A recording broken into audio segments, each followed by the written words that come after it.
नमस्कार, आप देख रहे हैं खबरी चौक। एनएचएम कर्मियों के अनिश्चितकालीन हड़ताल पर चले जाने से जहां स्वास्थ्य व्यवस्था चरमरा सी गई है, वहीं स्वास्थ्य से जुड़े कई जरूरी काम नहीं हो पा रहे हैं।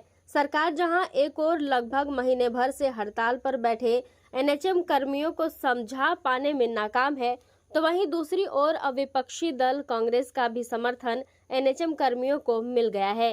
पिछले दिनों प्रदेश के पूर्व स्वास्थ्य मंत्री टीएस सिंहदेव एनएचएम कर्मियों के एक ऐसे ही हड़ताल में पहुंचे और कहा कि कांग्रेस की सरकार जाने में एनएचएम कर्मियों का गुस्सा भी एक वजह है। एनएचएम कर्मचारी संघ के सभी पदाधिकारी,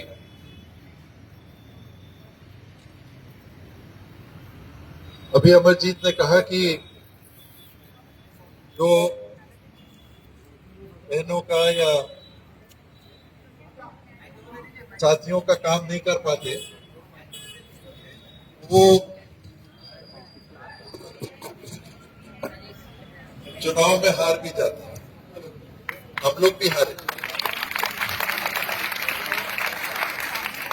और मेरा ये मानना है कि मेरे खुद के हारने के पीछे, कांग्रेस पार्टी के हारने के पीछे अन्य मुद्दों में एक ये भी बड़ा मुद्दा था कि चुनाव के घोषणा पत्र में हमने जिन बातों को रखा था, नियमितीकरण की बात को रखा था, केवल एनएचएम के साथियों के लिए नहीं, सभी के लिए रखा था, उनको हम नहीं कर पाए। और आज वो परिस्थिति बनी हुई है। आप लोग 10 सूत्री मांगों को लेकर आंदोलन में है। स्वाभाविक है कि सरकार चाहेगी कि यह आंदोलन जल्दी से जल्दी समाप्त हो सके।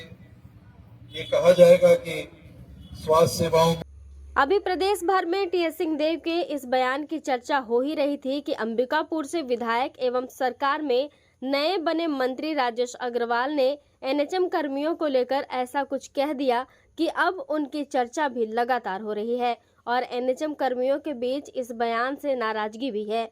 एनएचएम कर्मियों के द्वारा लगातार अनिश्चितकालीन हड़ताल जारी है। वे आर पार की लड़ाई लड़ने के मूड में है।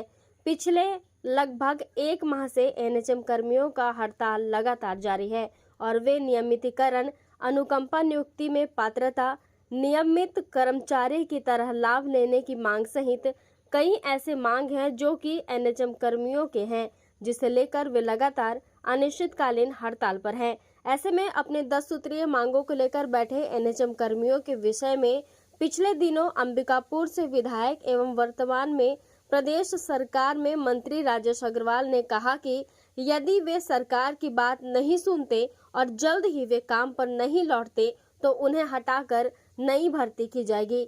इसे लेकर जहां एक और एनएचएम कर्मियों में भी नाराजगी है, वहीं मंत्री राजेश अग्रवाल के इस बयान की चर्चा लगातार हो रही है। प्रदेश में एनएचएम कर्मचारी जो है हड़ताल पे बैठे हुए हैं। देखिए, उनकी 10 मांगे थी, जिसमें से 5-6 मांगे पूरी होने की स्थिति में है।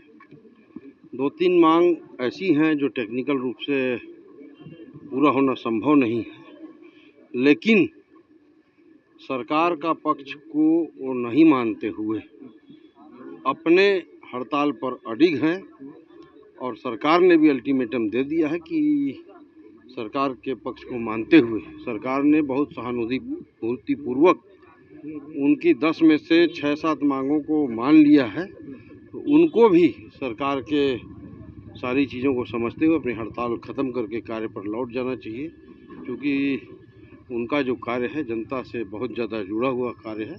और नहीं मानेंगे तो जैसा मैंने हमारे स्वास्थ्य मंत्री जी का भी आप लोग देखे होंगे, नहीं मानेंगे तो नई भर्ती करके नए लोगों को मौका दिया जाएगा। लिखित आवेदन मांग रहे हैं, लिखित आश्वासन मांग रहे हैं स्वास्थ्य कर्मचारी। बिल्कुल, जो मांगे मांगनी जा रही है उनके बारे में लिखित आश्वासन हम देने के लिए तैयार है, हमारी सरकार देने के लिए तैयार है।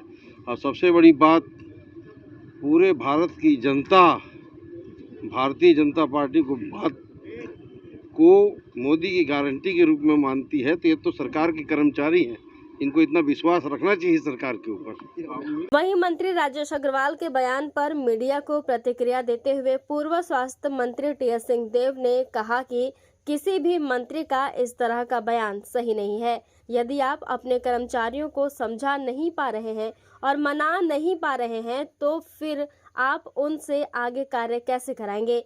टीएस सिंहदेव ने कहा कि सरकार ने एनएचएम कर्मियों की जो भी बातें मानी है, 10 मांगों में से जितने पर सरकार सहमत है, सरकार को उसकी घोषणा करनी चाहिए ताकि स्पष्ट हो सके और एनएचएम कर्मियों को भी पता चल सके।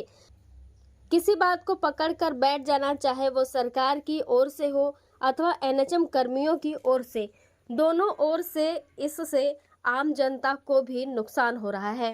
कर्मियों को लेकर के राजेश अग्रवाल के बयान आया है मंत्री का।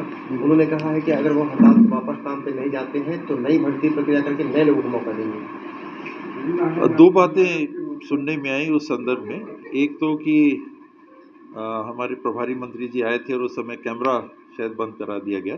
ऐसा नहीं होना चाहिए। इस प्रकार की बातें एक स्वस्थ प्रजातंत्र में खुलापन रहना चाहिए, पारदर्शिता रहनी चाहिए। और किन कारण से उन्होंने ऐसा कहा मैं कह नहीं सकता, लेकिन कुछ महीने पहले रायपुर के मेकाहारा अस्पताल में भी इसी प्रकार की परिस्थिति बन गई थी कि मीडिया कवर कर रहा है, मीडिया को रोका जा रहा है और फिर कुछ डायरेक्शन जारी हुए, फिर उन्हें वापस लिया गया। तो इसमें खुलापन रखना चाहिए। या तो हम बंद कमरे में बात करें, हम अगर नहीं चाहते कि कोई बातचीत सार्वजनिक तौर पे हो तो हम बिल्कुल कह सकते हैं, मंत्री जी हों कोई भी कह सकते हैं कि भाई हम अलग से बात करना चाहते हैं, ये बात मीडिया के सामने हम नहीं करना चाहते। हर बात जरूरी नहीं है कि मीडिया के सामने, लेकिन अगर सार्वजनिक बात हो रही है तो मीडिया को फिर रोक टोक नहीं करना चाहिए। मीडिया मेरे कमरे में आए और मेरी रिकॉर्डिंग करे, बिल्कुल ठीक नहीं है। जहाँ मेरी भी सहमति हो कि हाँ मैं सार्वजनिक स्थल पे हूँ, आप रिकॉर्ड करना चाहो, मैं गलत बोलूँ सही बोलूँ, वो फिर आपका अधिकार है। तो इसके बीच में ये बात होनी चाहिए। और एनएचएम कर्मचारियों को बर्खास्त करने की जो बात है, प्रशासनिक दबाव अलग तरीके से बनाए जाते हैं। उनमें से एक तरीका कभी कभी ये भी अपनाया जाता है कि अगर हड़ताल नहीं टूटती है तो नई भर्ती की प्रक्रिया भी चालू की जा सकती है, पर वहाँ तक बात नहीं पहुँचनी चाहिए कई कारणों से। एक, जो लोग इतने सालों से काम कर रहे हैं उनको नियमित करने की बात पे हमको विचार करना चाहिए। और जो उनकी मांगे हैं जिसकी सहमति हो गई है, ऐसा बताया गया 5-10 में से 5 मांगों पे सैद्धांतिक सहमति है, उनको घोषित कर देना चाहिए और उनको समझा के बोलना चाहिए कि भाई आप काम पे आओ। आखिर वो शासन के, पब्लिक के पैसे जो शासन के पास जाते हैं आम नागरिकों की देखरेख के लिए, उसकी वो एक कड़ी है। तो दोनों तरफ मनमानी वैसी नहीं होनी चाहिए। हम तो स्ट्राइक ही करेंगे। जायज़ स्ट्राइक एक तरीका है, एक अधिकार भी है, प्रजातांत्रिक अधिकार है, एक सीमा के अंदर वो होता है और शायद होना भी चाहिए। और शासन ऐसा रुख अपना ले कि हम इनसे बात करके हम मना ही नहीं पा रहे हैं। अगर आप इनको मना नहीं पा रहे हो तो इनसे काम कैसे लोगे? ऐसी स्थिति सरकार को क्यों आने देनी चाहिए? जो आपके अधीन ही कहना चाहिए, प्रशासनिक अमले के हिस्से बन के पब्लिक के देखभाल के लिए आपको पब्लिक के पैसे वेतन के रूप में उपलब्ध कराए जाते हैं। और अधिकारियों से लेके जनप्रतिनिधियों की जवाबदारी रहती है कि व्यवस्था को नियंत्रित करके निरंतर चलने की स्थिति को बना के रखें। वैसे में ये स्थिति तो आनी ही नहीं चाहिए कि हम हटा देंगे। पहला काम क्या होगा अगर आप हटाओगे? ना केवल उनका रोजगार जाएगा, जब तक नई भर्ती नहीं होगी तब तक तो पब्लिक को सेवा ही नहीं मिलेगी। दूसरा कि हम हमेशा हड़ताल में रहेंगे तो भी पब्लिक को सेवा नहीं मिलेगी। तो दोनों चीज़ उचित नहीं। रास्ता बीच का निकलना चाहिए। जिम्मेदारी वही है। एनएचएम के कर्मचारियों से भी, नागरिकों की ओर से मैं तो यही अपील करूंगा कि विचार करें अपने मांगों का, उनकी स्वीकारोक्ति के लिए पहल करें। और हड़ताल ख़त्म नहीं होती कभी, आप स्थगित कर सकते हैं, काम पे आइए, फिर उस बात को आगे ले जाइए। सरकार भी उनकी बातों को माने और जिन बातों पे सहमति बनी है शुरुआत वहाँ से हो, उनकी घोषणा कर दे। मैं पहले काम पे आओ, फिर हम करेंगे, तो पहले करिए, फिर हम हड़ताल तोड़ेंगे। ये ईगो जो बीच में आ जाता है, ईगो जैसी स्थिति आ जाती है, इससे बचना चाहिए क्योंकि नुकसान पब्लिक का होगा। हम आपको बता दें कि अपने 10 सूत्रीय मांगों को लेकर अनिश्चितकालीन हड़ताल पर बैठे एनएचएम कर्मचारी लगातार अलग अलग तरीके से प्रदर्शन कर सरकार तक अपनी बात पहुंचा रहे हैं, लेकिन सरकार की ओर से उचित पहल नहीं होने से यह प्रदर्शन लगातार जारी है।